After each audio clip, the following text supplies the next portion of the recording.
Good night. And God bless all of those that will tune into this video sometime today. Let's see.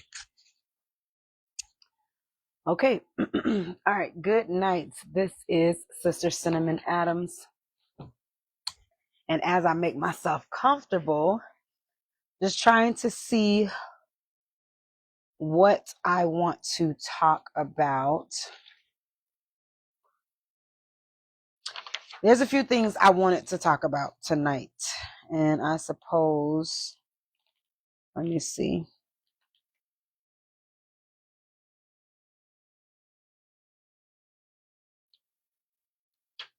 Let me see. Because I'm gonna go with a note.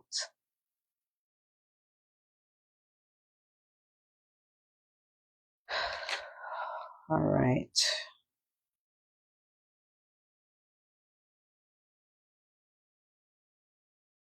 So last video we were discussing about the children of Israel, and we were talking about the fact that they went through a lot.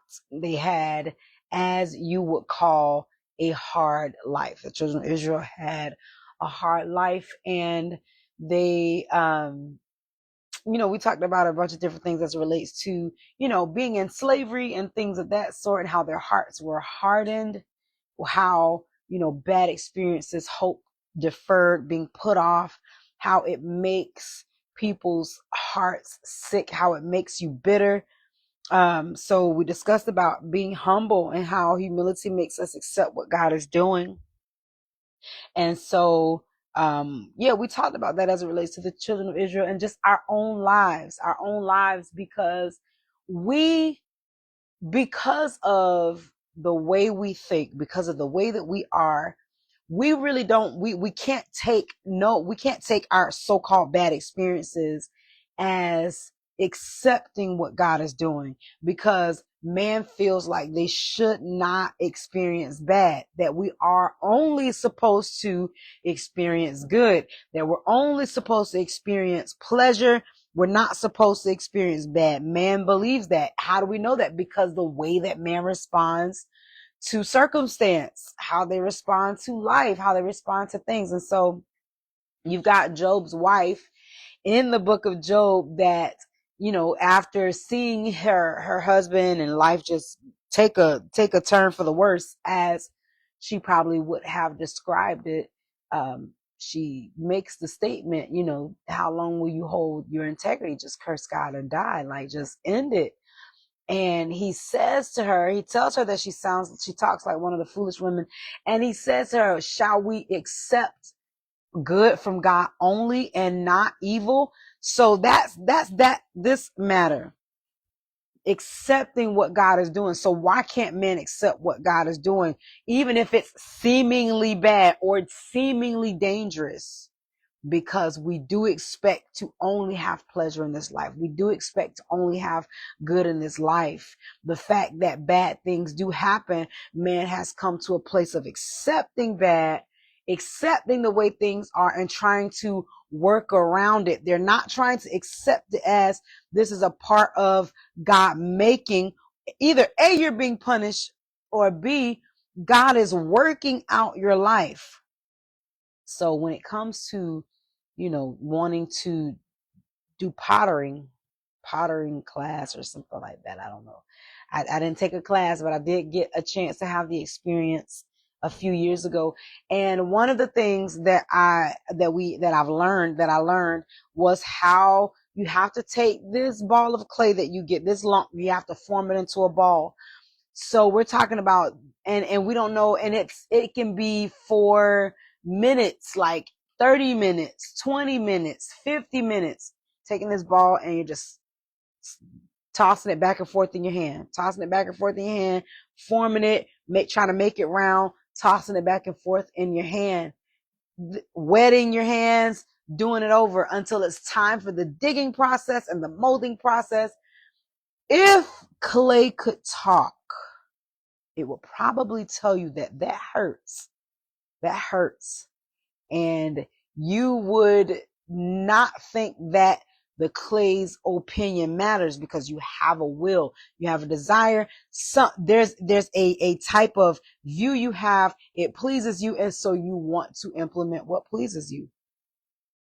So how much more God with this whole matter of man and how we are his project, and the fact that God is taking us through a making process, a building process, which means we're going to experience pain. Nobody likes pain. Nobody like it. I don't like to experience pain. You don't like to experience pain.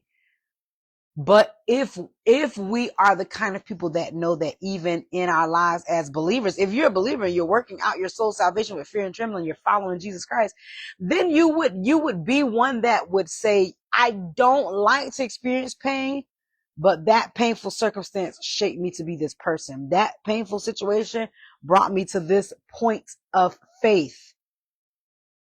Yeah, God says that all things, we know that all things, the good, the bad, the ugly, the scary, all things work together for good to those that love God and those that are called according to his purpose. So humility, as we stated in the last video, how it makes me accept what God is doing. I can begin to appreciate all of it. I can begin to appreciate all that God is doing. Because if I don't, then I'm going to be bitter. And if I'm bitter, it's going to form into, I'm bitter, so I'm discouraged. I'm discouraged because I'm bitter. So if I'm discouraged about the fact that bad things keep happening and good things don't seem to come, and if it does come, bad is just right around the corner. You know, man has that mindset. Oh, if you experience good, don't worry. Bad is right around the corner. Man does not live a life of expecting pleasure from God, even with the seemingly bad. They don't expect for it to be pleasurable, like a sickness. Who likes throwing up, right? Who likes diarrhea? Who likes being sick, can't move about? But what if it's God's will? What if it's the plans and purposes of God for you in the moment so that you can have time off of work? You complain about you wish you just had some days off. You wanted to take a vacation. We're not mindful of the fact that we do say things that if God loves you and he does value what you say, he actually answers them. We don't take any of that into consideration. We don't, you're complaining about work or you're just saying, man, I'm tired. I just need a few days off. And the next thing you know, you get sick. You're sick. And now you're like, oh my gosh, I can't afford to be sick. I have to go to work. I can't miss work. And the Lord is like, hey, you were just saying that you need a vacation, you need to take some days off. But your mindset of vacation, this cannot be what I view as vacation. You wanted days off. You didn't say you wanted to go to the beach and lay by the side of the beach in your bikinis. You didn't say that. You said you would like to have a few days off. Why not utilize those few days while you're sick praying? So we don't respect that. We don't respect that that our words have power because we are made in the image and likeness of God. And so because of that, God, if he values your words, he's going to take them seriously. He's going to do things in ways that you wouldn't consider it'll be done that way.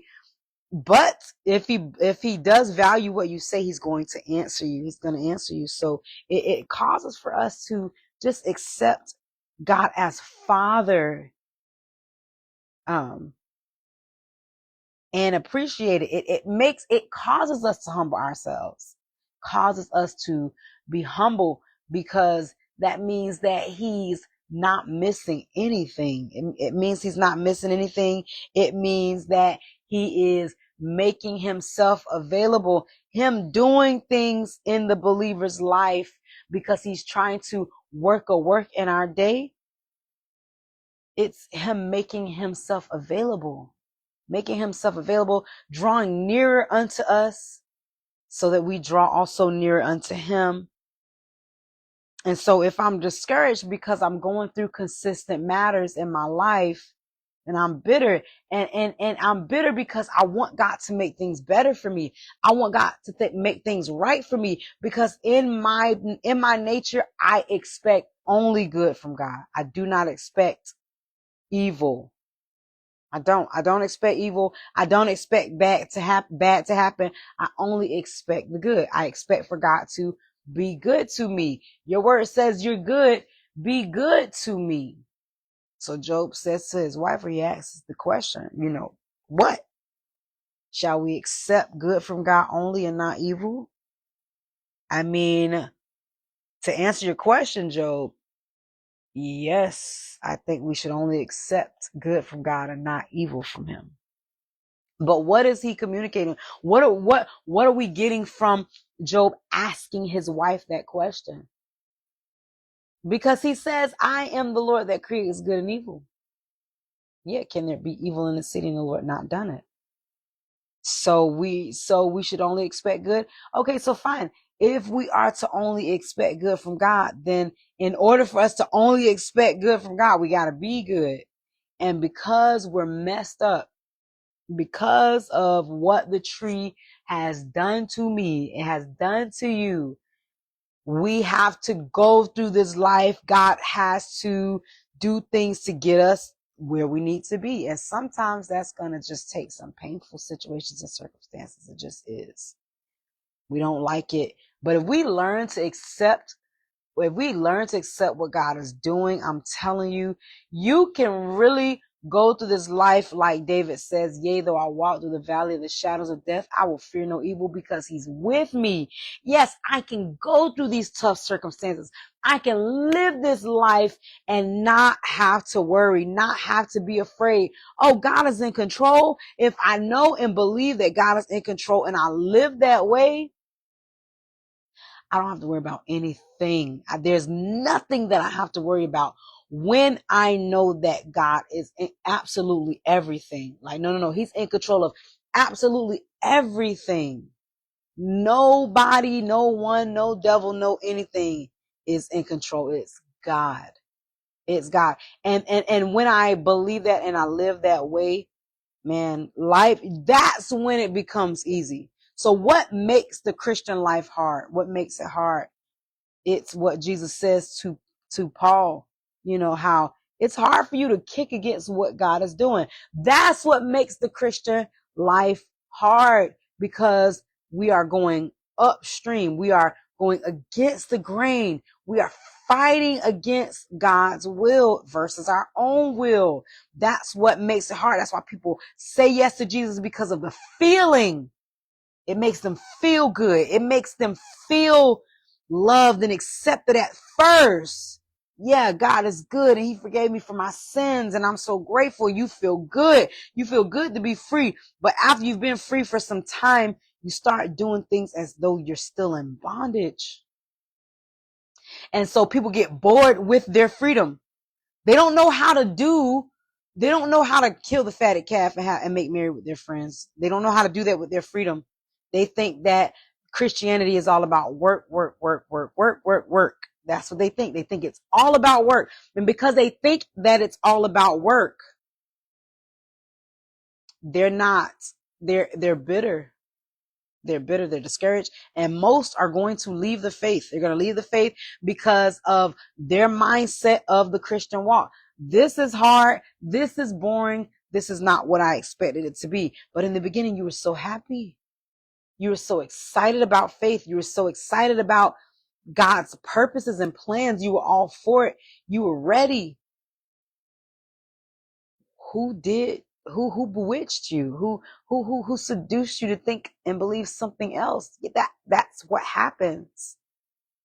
So the Christian faith is hard because we're fighting God's will, because it doesn't make sense to us. God's will doesn't make sense to us. God's ways doesn't make sense to us. That's all the children of Israel can say.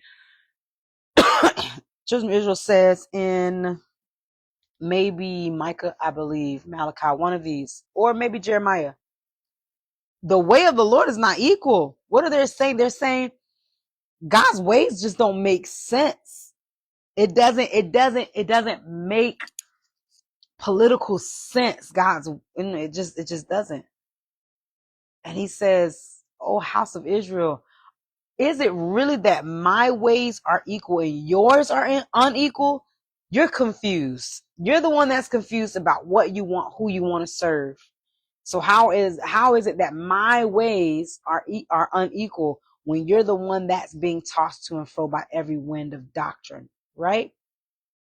So the Christian faith, the Christian walk is hard because we are fighting against God's will, because we want our own will done, because it just makes sense to us. It makes sense to do that. It makes sense. That's why people are using terms that, you got to use wisdom, and God understands, and God knows, because it makes sense to me. Of course, that's the right answer. It makes sense. But that's why the word of God says that, what God is preaching is foolishness to the Greeks, stumbling block to the Jews, because it doesn't make sense to them. But it makes perfect sense to God. Perfect sense. And so we find it hard as believers to continue in faith, for those that are finding it hard to continue in faith. Finding it hard to continue in faith because of the fact that I want my will to be done, and I want God to collaborate my will with his, make it his, and let me enjoy it. And God says it doesn't work that way. It doesn't work that way. So that causes for us to be bitter, causes for the man of God or the believer to be discouraged, which is another form of bitterness. And now they don't want to stay. They don't want to stick around anymore, because it's not what I used to see it as. People can be so gung-ho about the faith and excited, ready to pack their bags and follow Jesus wherever he goes, until they've followed him for what they will classify as long enough for them to realize, yeah, it's not really what I thought it was going to be. It's not as pleasurable as I thought it was going to be. So if I humble myself and accept what God is doing, then I don't have to be discouraged. I don't have to feel like bad things are bad things. I don't have to. I can literally go through life with its good and with its bad, knowing that God is in control of all of it, knowing that God is gonna make it all good. Like pleasure, we want right now pleasure, that future, that later pleasure that God has in store for the sons of God, for those who overcome. You just can't compare this life to that.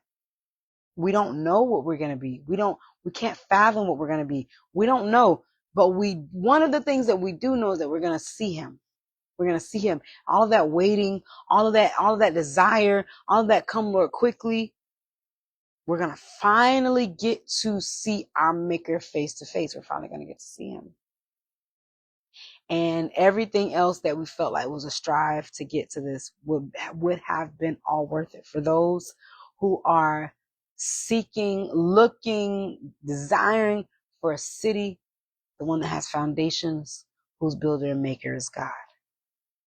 It's going to be for those, they're going to say that it was all worth it. It was worth it to go through those things. And it can, and those things will then seem as though it was just a moment to experience what is awaiting the sons of God.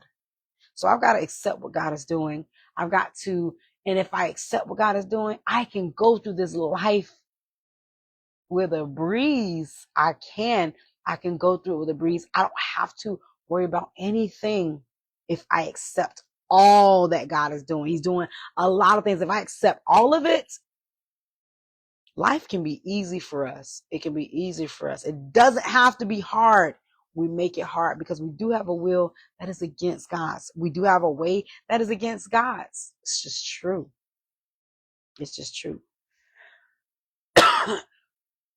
So may you accept what God is doing in your life. In your life, it is very easy for us to complain and for us to talk about what we want. You can just simply think that I'm just telling God what I want. And to God, it can just be flat out complaining. It can be complaining. But may you accept what God is doing. And if you don't know, if you do have a complaint in your heart, don't speak on it. Just ask God to help you. Ask God to help you along the way so that whatever he has in store for you, he can give it to you. Whatever he has in store for you, he can give it to you. But you got to accept what he's doing, because he is doing a great work. He is. And he's not a bad God. He's not a bad God. Your flesh, your person would like to discredit God's goodness. He's very patient, very merciful. He does love, and he loves very hard. And the cross proved that. The grave and him rising from the dead proved that for us. And so may you have ears to hear as you go forward beyond this moment. Faith is not easy, but it can be if you accept what God is doing. Lord willing, we'll talk again. God bless you.